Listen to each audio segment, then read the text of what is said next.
Okay, you guys, I'm finally back with another Blu review, and today we're going to be doing The Amazing Spider-Man 2 on Blu-ray, of course.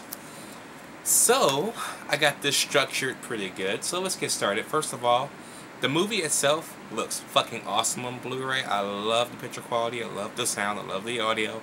Everything about the movie is just great, especially since it's been released in 2014, so I expect nothing but the greatest, okay? Now for the features. Of course, you get your usual commentary by the director, Mark Webb and stuff like that. That's a given, okay? Then you got the music video by Alicia Keys. It's on again. I have the song itself on my iTunes.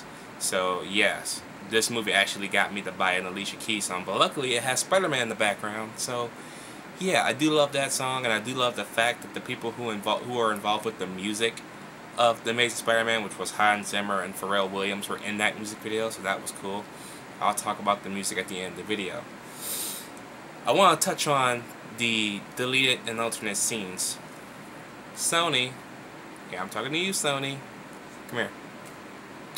Why didn't you leave all the features, all the deleted scenes in the movie? I know you guys were stretching on time. The movie's only 2 hours and 21 minutes. I know if you probably left all the features in, you were probably looking at a 3-hour movie. Leave them in. I prefer a 3-hour Spider-Man movie because all the stuff you took out probably would have made more sense to the people who gave this movie a negative review. I actually love this movie, so I did love this movie, of course. And seeing those extra scenes make me love it even more. I just wish they were in the movie when it came out in theaters. I wouldn't mind a 3-hour Spider-Man film. It would have made the movie, for the non-sayers, feel a whole lot whole. Because I know people are like, oh, there's stuff missing and stuff like that. If you would have left those in there, they would have had their Spider-Man movie. Then they probably would have been complaining about the runtime. But, yeah. So could have left all that in there, especially the scene with him and his father, and how his father was talking about he can't make up the time that he lost with Peter and stuff like that, and of course that the world has to go on even with the death of Gwen Stacy, since he knows about it and stuff like that. I like that. That was cool. I also like the scene with Max Dillon and his mother. That was never in the movie. That would have made a whole lot of sense to what Jamie Foxx was talking about at Comic-Con last year. We was talking about the relationship between him and his mom.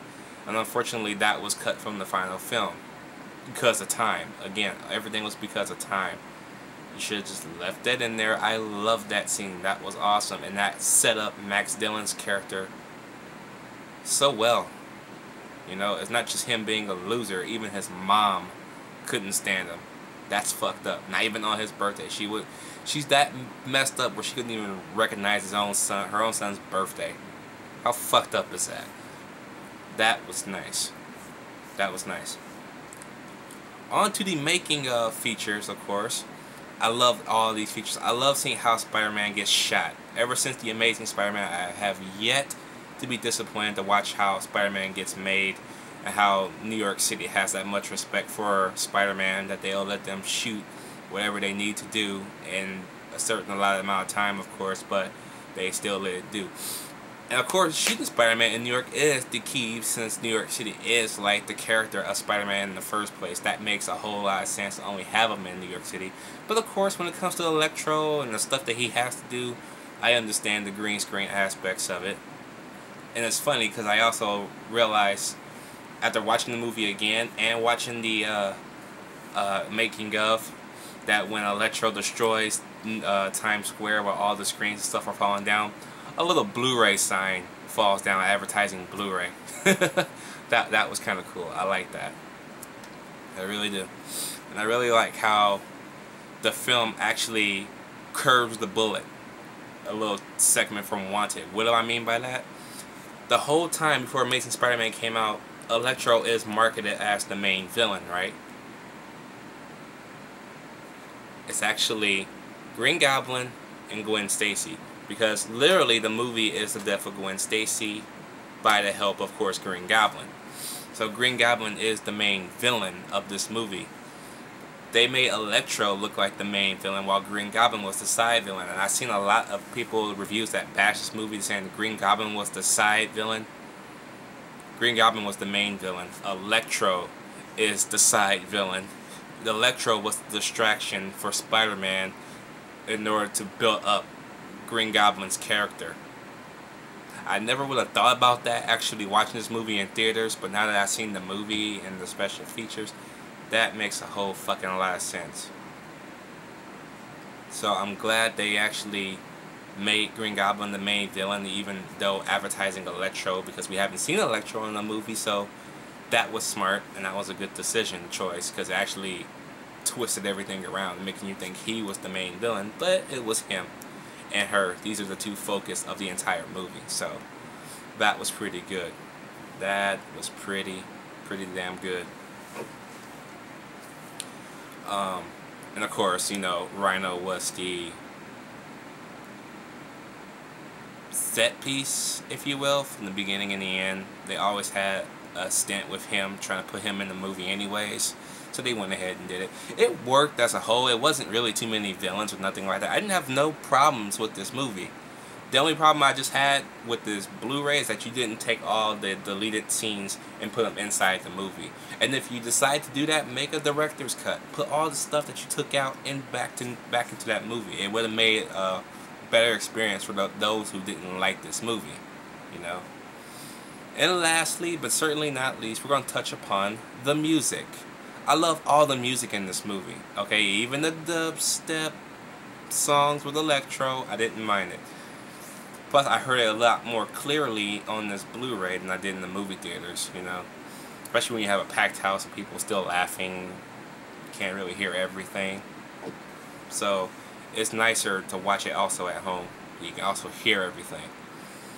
But I do love the main theme by Hans Zimmer, okay? Even Pharrell Williams has a hand in this, making the music and stuff like that. I'm not sure if he actually has a track in the movie. I haven't heard the complete soundtrack. He might. I just heard the Alicia Keys song, and then the song by Hans Zimmer. And I love that main song, because it sounds like the Olympic Games are about to begin. How do I know that? Because I watched the Olympic Games. So I know this. I just loves it. It feels so heroic in a way. It makes you want to say America. You know, it's kind of what I wish they would have made the theme song to the original Spider-Man movie, and then this movie continuing on to the entire Spider-Man franchise. That could have been the main song, just as the theme song for Sam Raimi's trilogy stuck to all three of the movies. I wish that song that was in this movie stuck to the first movie as well. That would have been nice. Would have been extremely nice and well thought out, you know. That's about all I got to say about this Blu-ray. It's a great Blu-ray, great movie as well. I had no problems with The Amazing Spider-Man 2 ever since I seen the trailer. Well, the first trailer, it was kind of not ready yet, so the CGI wasn't complete. But once the later trailers came out, it looked a lot better. Watching this movie now on Blu-ray, it looks a hell of a lot better. Way, way better than that very first trailer. And so, I'm going to give the Blu-ray an A+. Really enjoyed this Blu-ray, especially with the movie itself, which is 2 hours and 21 minutes, and the special features, which is almost basically 2 hours. You're looking at a good 4 hour and 23 minute Blu-ray. Now that's what I call a Blu-ray. So yes, that is my review of The Amazing Spider-Man 2 on Blu-ray. In a few days or so from now, I will have my review of this one, The Amazing Spider-Man 2, the video game. I am almost done. I am currently getting my ass handed to me by Kingpin at the moment. So yeah, I will be reviewing this pretty soon as well. But let me know what you guys think about this Blu-ray down below. Did you like it? Did you hate it? And I'll catch you guys in the next Blu review.